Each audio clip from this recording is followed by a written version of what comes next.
शिवाय नमः. सर्व भक्तांना या व्हिडिओत शिभप श्री शिवसान स्वामी चांदेगावकर यांचे दणदणीत कीर्तन पाहायला भेटणार आहे. नागेश्वर झुंगा या चॅनलला सबस्क्राईब करून ठेवा. भव्य कीर्तन भाग दुसरा.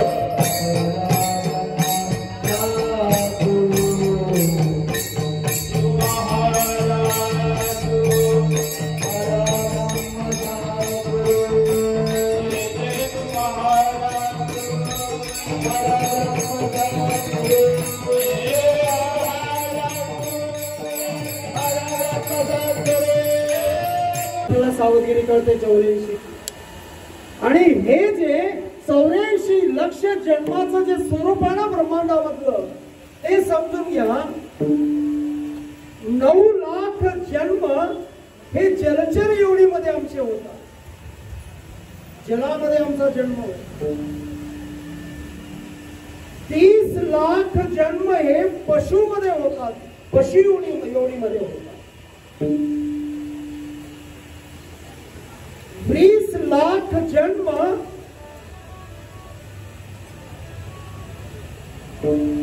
ज्याला आपण वनस्पती म्हणतो. वनस्पती सजीवच आहे का? झाडे फळं काय हे जे काय आहेत ना, वेली लता वेली, हे 20 लाख जन्म आहे. 11 लाख जन्म हे कीटकाचे आहे. लाईट लागली, जन्म झाला, पाऊस पडला, संपून गेला. आणि 10 लाख जन्म हे पक्ष्याचे आहे. आणि 4 लाख जन्म हे मानवाच्या योनीचे. आपल्यात सुद्धा 4 लाख आहे. आता आपल्याला फक्त एवढाच माणूस माहिती आहे. ते जानते काढून देतात ना तुम्हाला, तेही माणसाची दौलत आहे किंवा माणसाचा जन्म आहे असं द्या. हे एवढं स्वरूप भयानक आहे ह्या 84 लक्ष फेऱ्याचं. आणि म्हणून एवढं मोठं प्रचंड दुःख हे सर्व गमक या एका शिवपाठ केल्याने संपणार. मग एवढं महत्व माऊलीने सांगून आम्ही करतोय काय ते दुसऱ्या चरणामध्ये सांगितलं. शिवपाठ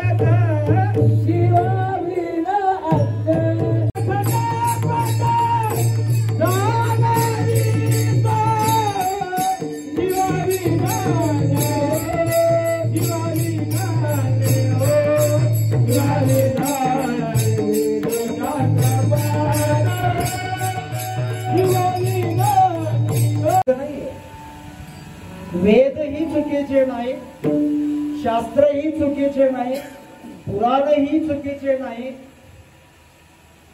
पण ते करण्यासाठी आमचा आयुर्मान कमी आहे. खूप मोठा पसार आहे.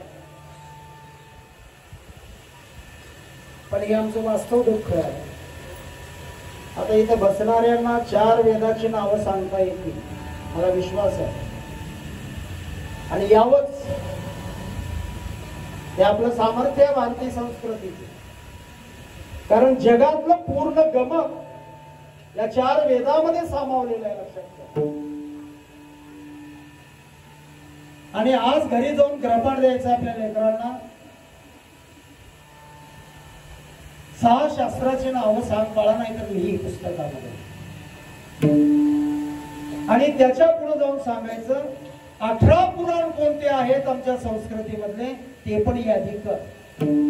एवढं केलो ना, पुन्हा कोण्याच जनतेची गळ्यात पेटी घालायची वेळ येणार नाही. आपल्या लेकराच्या गजगा बांधायची वेळ येणार नाही.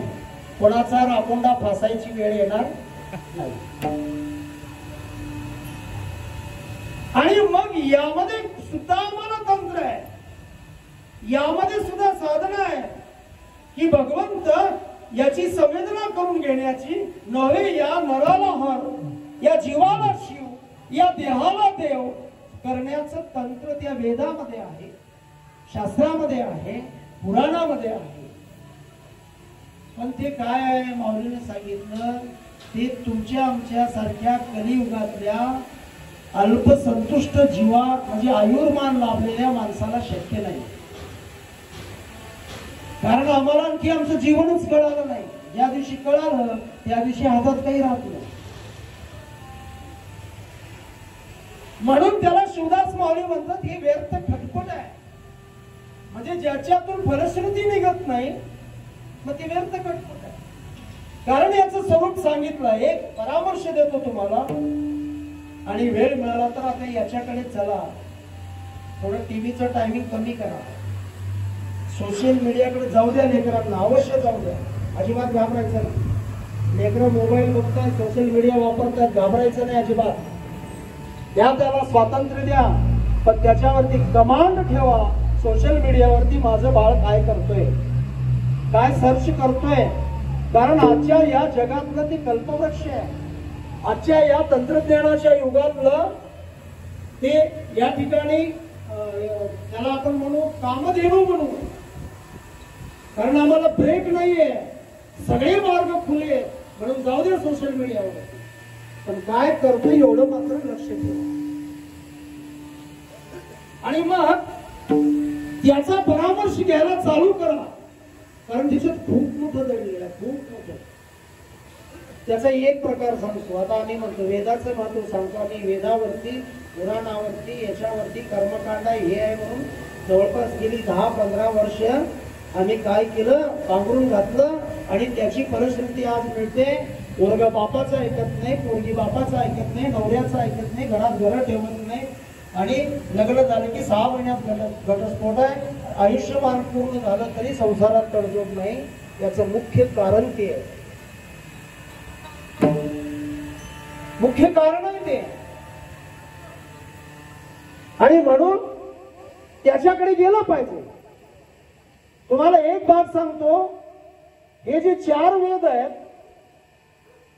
4 वेदाचे एकूण विश्वामध्ये आम्हाला फक्त 4 वेद म्हणले की 4 मोठे पुस्तकं दिसतात. एवढं नाहीये. 4 वेद म्हणजे 1131 भागामध्ये ते वेद आहेत. आता किती असतील बघा पुस्तकं. त्याचे भाग एवढे आहेत 1131. आणि याच्यापैकी सध्याच्या या विज्ञान युगामध्ये 21व्या शतकामध्ये तंत्रज्ञानाच्या युगामध्ये भारतातच नाही तर सबंध जगात फक्त 12 भाग आमच्या जवळ आहेत. फक्त 12. मग काय आम्ही कमावलं, काय आम्ही संस्कृती जतन केलं, काय आम्ही आमचा वारसा ठेवला. प्रचंड दुःख आहे. आणि 2003 ला 7 नोव्हेंबर 2003 ला युनेस्कोनं या भारतीय अध्यात्मशास्त्राचं, यातल्या सिद्धांत प्रणालीचं, यातल्या या ठिकाणी आचार प्रणालीचं संशोधन केलं. आणि 2007 मध्ये जगाला सांगितलं की भारतामधले वेद, भारतामधले शास्त्र, भारतामधले पुराण म्हणजे भारतामध्ये भारतीय संस्कृतीमध्ये ते जास्तीत जास्त 10वी-12वीला येईपर्यंत माझे पप्पा, माझी मम्मी सगळं विश्वास त्याला त्यांच्या एवढं दुसरं कोणी दिसत नाही. आणि या काळात जर आम्ही त्याला जर हा खाऊ दिला, शिवपाठ, परमरहस्य, 6 शास्त्र, 18 पुराण, वेद, सांस्कृतिक तत्वज्ञान हे दिलं तर मग पुढे शेवटपर्यंत म्हणेल माझी मम्मी, माझा पप्पा. आणि इथपर्यंत आपल्याला गोंडस असतो, माझं माझं म्हणून ते बिघडून जातं. आणि मग पुन्हा आम्ही दोघे एकमेकावरती कुरघोडी करतो. तुझा लाड झाला, बायको म्हणणार तुमचा लाड झाला. एवढे वर्ष गेले की मग त्याचं 12वी पर्यंत म्हणजे बाल्यावस्था 5 वर्ष पूर्ण झाल्यानंतर 1ली ते 8वी पर्यंत बाल्यावस्था आहे. आणि 9वीला आलं की त्याची कौमारी अवस्था सुरू होते. कौमारी अवस्थेमध्ये अर्धे लेकर बिघडतात, दारू करतात. त्याला हँडल करणं हे आपलं खूप मोठं ताकद आहे, लक्षात ठेवा. आणि तिथं जर हँडल झालं ना मग पुढची युवक अवस्था, कुमार अवस्था, ते तुम्हाला सोयीस्कर आहे. आणि मग त्याच्यानंतर तारुण्यामध्ये जवळपास आमचे 5-7 वर्ष असे जातात, आम्हाला देव बी कळणार, आई कळणार, बाप कळणार, कोणी कळत नाही. म्हणजे इथं 40 गेले, ते 5 गेले. आणि मग शेवटी आता सध्याच्या काळात आता मला एक प्रचंड दुःख आहे, लक्षात ठेवा. आपल्याला गांभीर्य नाहीये. मृत्यूचे 2च प्रकार आहेत. जन्म काय आहे, जन्म सिद्धांत काय आहे, जन्माचं स्वरूप काय आहे, ते पद्मपुराण वाचा. आणि मृत्यूचं स्वरूप काय आहे, मृत्यूचं गमक काय आहे, गरुड पुराण वाचा. आणि मग तुम्ही जागा व्हा. तुमचा काय म्हणतात त्याला, सायलेन्सर पेटेल. आलं का लक्षात? मृत्यूचे 2च प्रकार आहे, एक काल मृत्यू आणि एक अकाली मृत्यू. आणि संस्कृतीचा रास, आचाराचा रास, विचाराचा रास. आणि म्हणून सध्याच्या काळामध्ये अकाली मृत्यू होते. आणि अकाली मृत्यू हेच कलीचं पहिलं दर्शन आहे. जेवढे अकाली मृत्यू आहेत ते थेट तिकडं नाही आहेत, इकडेच भटकतात, लक्षात ठेवा. आणि काळ मृत्यू कोणाला म्हणायचा, जो आचाराने, विचाराने, संस्काराने राहिला. सुखरूप किती वर्षाचे होते बाबा, अरे बाबा 70-75, मग झालतं त्यांचं.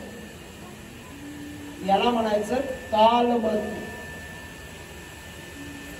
आणि म्हणून या गोष्टीसाठी आम्हाला फक्त नाम घ्यायचं, दुसरं काहीच नाही. आणि ते टाळण्यासाठीच माऊली आता उत्तरार्ध फक्त 10 मिनिटाचा आहे.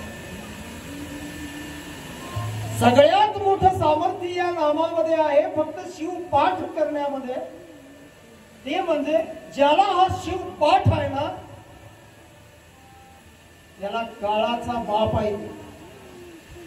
आलं का लक्षात?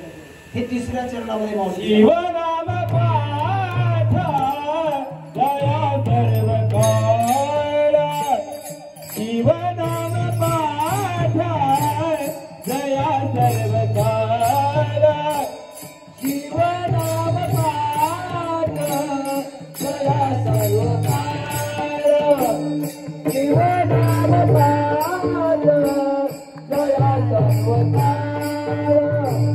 काळाचाही काळ होयत, काळाचाही काळ होयत, शिवनाम पाठ दया सर्व काळ, शिवनाम पाठ दया.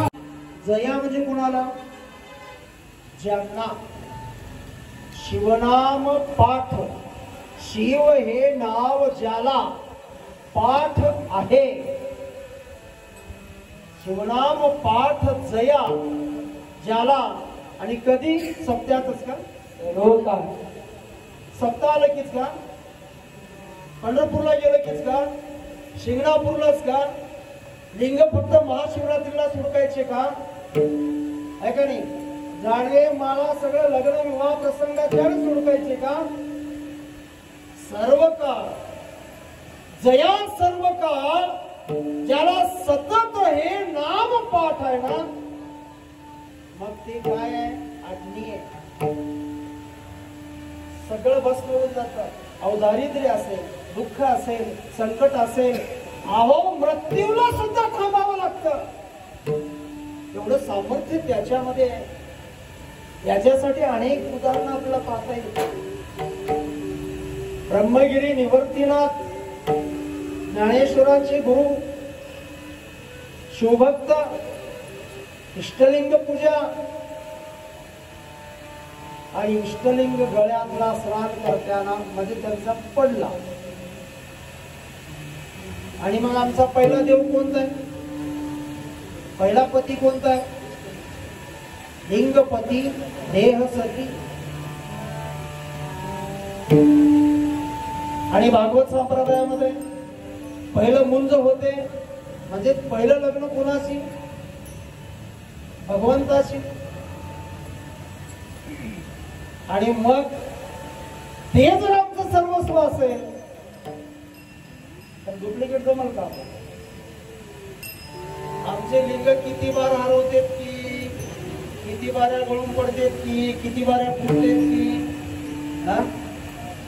अरे ज्याला आईच्या गर्भाला बांधलेला लिंग ज्याला शेवट गेला ना त्याच्यावर भाग्य विधाता कोणी नाहीये विश्वामध्ये. आणि अशा माझ्या माता भगिनी सापडतील या ठिकाणी उपस्थित प्रसंगी. मला संवेदना आहे त्याची, त्याचा गर्व आहे आम्हाला. नाहीतर हे आणा महाराज, हे आणा महाराज, इकडं आणा. अहो लग्नामध्ये विचारलं तर तुझं दे की, याचं दे की, याचे बेल त्याला, त्याचे बेल ह्याला. अरे काय चालू उलटा बाजार. ह्यालाच म्हणतात पुण्य करिता पाप आणि कल्पवरी भोगे नरकवास. हे आम्ही जाणून घेतलं पाहिजे. अहो काळाचा बाप आहे. तुम्हाला अनेक उदाहरणं देता येतील. निवर्तिनाथाने माझा ईश्वर गेला म्हणलं की वरून ब्रह्मगिरी उडी टाकली. भगवान शंकराने आधार तरी पकडलं. ही मुद्रा पहा तुम्ही साधनेमध्ये. संत मीराबाईला विषाचा प्याला दिला. हे प्रभू म्हणून भगवंताचं नाम घेतलं आणि विषाचा प्याला घेतला. काही झालं का?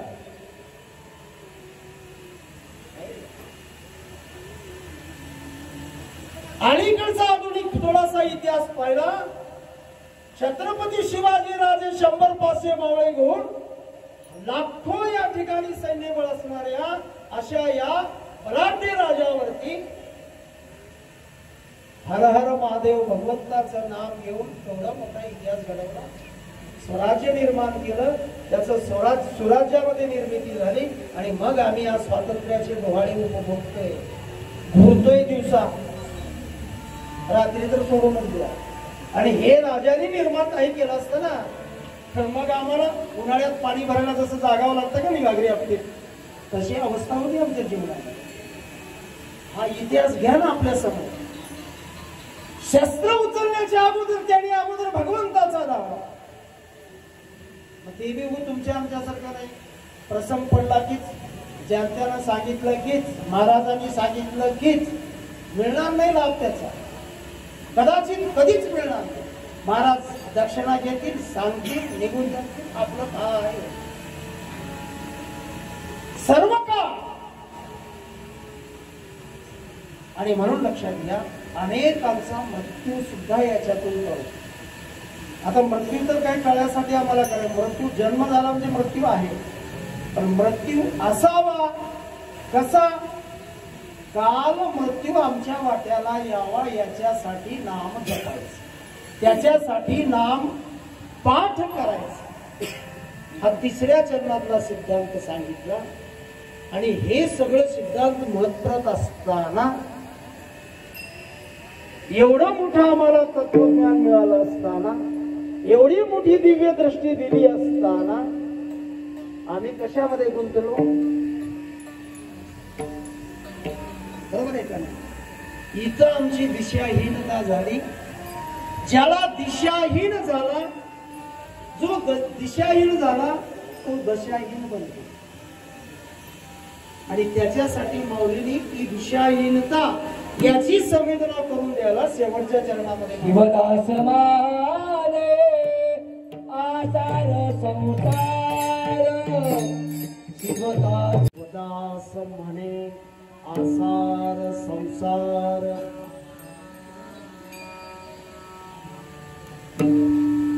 सोपा विचार आहे. आता आम्ही म्हणतो आसार मध्ये सोडून द्या म्हणलेलं नाही मावलेलं. सार आणि आसार या शब्दाचा मराठी शब्दकोशानुसार अर्थ आहे. सार म्हणजे उपयुक्त, उपयोगी, उपयुक्त ठरणारा.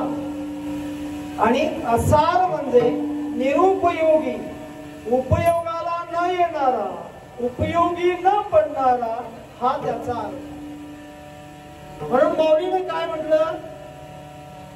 शिवदास म्हणे आसार कोणता? संसार. आसार संसार. आम्ही काय करतोय? अट्टासानं काय करतोय? संसार. बरोबर आहे का? मग हा संसार आसार आहे म्हणून सांगितलं. आसार आहे म्हणजे म्हणून लगेच भगवान चढा घेऊन जायचं नाही. नाहीतर उद्या निघ सांगितलं गुरुजी काय पडले म्हणून नाही. आसार या शब्दाचा अर्थ आहे, अरे बाबांनो आम्हाला मुदगीरून लातूरला जायचंय, भाड्यानं कार केली, कुठपर्यंत तिचा उपयोग आहे? कुठपर्यंत? लातूर एक आल्यावर मी मध्ये बसायचं. लातूर आल्यानंतर कार सोडली पाहिजे आणि आपलं जे काही काम आहे ते काम केलं पाहिजे. तसं संसार म्हणजे काय? या जीवनामधलं या देहाचा देव, जीवाचा शिव, नराचा हर करण्यासाठी हे मिळालेलं साधन आहे. कारण संसारिक माणसा एवढी फलश्रुती कोणालाही मिळणार नाही. योग्याला मिळणार नाही, तपस्वीला मिळणार नाही, साधूला मिळणार नाही, संतांना मिळणार नाही, ब्रह्मचार्यांना मिळणार नाही. सगळं तुम्हाला याच्यात करता येतं ना. प्रपंचामध्ये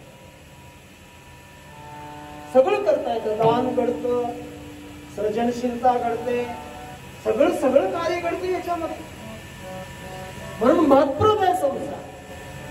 पण असा हा संसार म्हणजे सर्वस्व समजून जो करतो ना, मग त्यावेळेस ते असा त्याला आपली मर्यादा ओळखायची. संसार कसा आहे, त्याचा कितपत उपयोग, त्याचा मोह किती, त्याची मर्यादा काय, ही संवेदना घेणे आणि मग या असार रूपी संसाराला सार रूपी बनवण्यासाठी त्याच्यामध्ये फक्त नाम जोडायचं. समजलं? आता नाम जोडायचंय म्हणजे काय? नून काय भाजीत घातल्यासारखं घालायचं. नामाची ओढ प्रत्येकाला घरातल्या जीवाला लावणं हे पुरुषाचं काम नाही, हे माझ्या माता भगिनींचं काम. माझा भाऊ जर तुमचा विभूती नाही लावून घेत असला, हापाणी देईपर्यंत नेऊन ठेवा, बळ नेऊन ठेवा. शेवटी एके दिवशी त्याला लाज वाटेल, अरे राजा किती मूर्ख आहे, एवढं मार खाते, एवढं शिवा खाते, एवढं नकार सगळं स्वीकारते, माझं कुठेतरी चुकतंय, त्याला बुद्धी येईल आणि मग लावून घ्यायला चालू. पण परिस्थिती कशी आहे? आता मोर्चे पुरुषाची निघायची वेळ आहे, कायदा पुरुषाला करायची वेळ आहे. कारण माझ्याकडे तक्रारी 60% ते आहेत आणि 40% ते आहेत महिलांची. हे वास्तव परिस्थिती आहे जगावर. म्हणून संस्कार महत्वाचे. मग घरातल्या प्रत्येक माणसाला, आता किती परीक्षा महत्वाची असली, पारायणाला तर सर बाळा या ठिकाणी होईल, एक 10 मिनिटं तर थांब होईल सर सत्ताचा. अरे तुमच्यासाठी संयोजकांनी भाग्यकारक निर्माण केलं, नशीब आहे तुमचं. तुम्हाला वाटत असेल या मोठ्या पोटाची गुरुजी मस्त पोटावरी ओरडलेले, किती मोठे किती महान भक्त आहेत. अरे या ठिकाणी सगळ्यात लास्टचा नंबर माझा आहे, लक्षात ठेवा. तुम्हाला गुरुजी कीर्तनकार बाबा काय, मोठी काय, नशीब बाबा काय, किती भक्ती बाबा काय, हे शेवटचा नंबर आहे माझा. सगळ्यात पहिला नंबर तुम्ही बसलेले आहात. 2 नंबरला हे आहेत, हे आमची गांधर्व मंडळी. 3 नंबरला हे आमचे संरक्षक आहेत आणि मग सगळ्यात शेवटी आमचा नंबर आहे. आणि हे जे आहे ना टाळ, आता उद्या करून घ्या, उद्यापासून 11 वर्ष 10 वर्ष गेले. आपल्या लेकराला नको म्हणलं तरी 10 मिनिटं टाळ घाला आणून गळ्यात, त्याला वाजवायला. ज्याने आयुष्यात ही टाळ वाजवली ना, त्याच्या जीवनातले सर्वस्व टळून जात. टाळ टळविते. टाळ टळविण्याचं सामर्थ्य आहे, म्हणून टाळ वाजवा. 2 मिनिटं का होईना पार आहे का इथं? 24 तास आहे ना? कारण मोठी समस्या आहे तसं. तुमचं अभिनंदन, महिला वर्गाने एवढा मोठा करते, वैभव आहे. हा, व्हेरी गुड, व्हेरी गुड. अतिशय आनंद.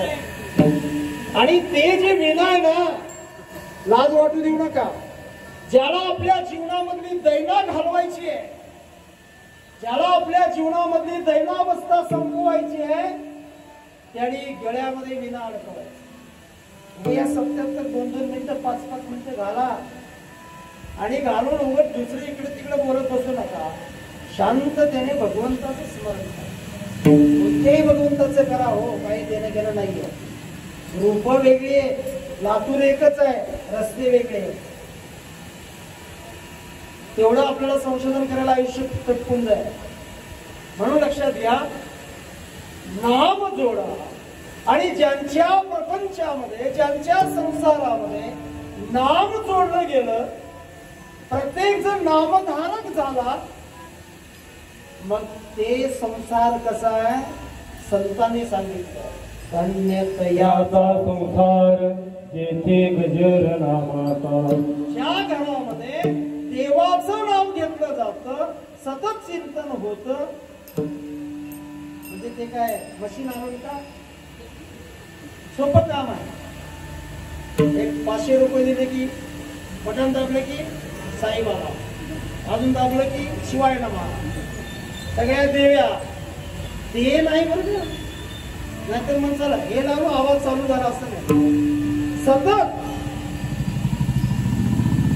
धन्य जयाचा दयाचा संसार जेथे गजर नामाचा गजर भिंतीवरचा नाही, नामाचा गजर कसं ते पुढे सांगतात. कांता पुत्र संबोधन अवधेश्वर देवा. आपल्या परिवारामध्ये आपली धर्मपत्नी, आपले मुलं बाळ, आपले भाऊ सगळ्यांनी मिळून देवाचं नाव घेतलं, मग ते संसार धन्य. आणि ती धन्यता लाभण्यासाठी म्हणून माऊली म्हणतात शिवनाम सारतया. आणि असा सिद्धांत आपल्या अंगभूत वळणी पडावा, तेवढं अभिष्ट चिंतन अनंताच्या चरणी करतो. आणि त्यावेळी धावपळीच्या युगामध्ये संगमच्या हाकेला ओढ देऊन, विनंतीला मान देऊन, त्याने भाग्य आम्हाला ताईने हिंदे ताईने प्राप्त करून दिलं, त्यांचंही ऋण व्यक्त करून. आणि जाता जाता मी एकच सांगतो, लक्षात ठेवा, मी काही प्रचार करायला आलेला नाही, मी एक प्रशासकीय भाग आहे. फक्त तुम्हाला एवढं सांगायचं, येत्या 7 तारखेला मतदान आहे, लोकसभेचं मतदान आहे. प्रत्येकाने मतदानाचा हक्क बजावा. मतदान न करता कोणीही राहू नका, कारण लोकशाही त्याचा आत्मा आहे. आणि जसं अनेक कन्यादान जे आहे ना, कन्यादानाने आम्हाला मोक्ष प्राप्ती होते, तेवढीच फलश्रुती मतदानाची. माता बंधू भगिनी या सर्वांच्या दिव्य पावन चरणी समर्पित करतो. आणि सेवा सुंदर करण्यासाठी तुम्ही साथ दिला.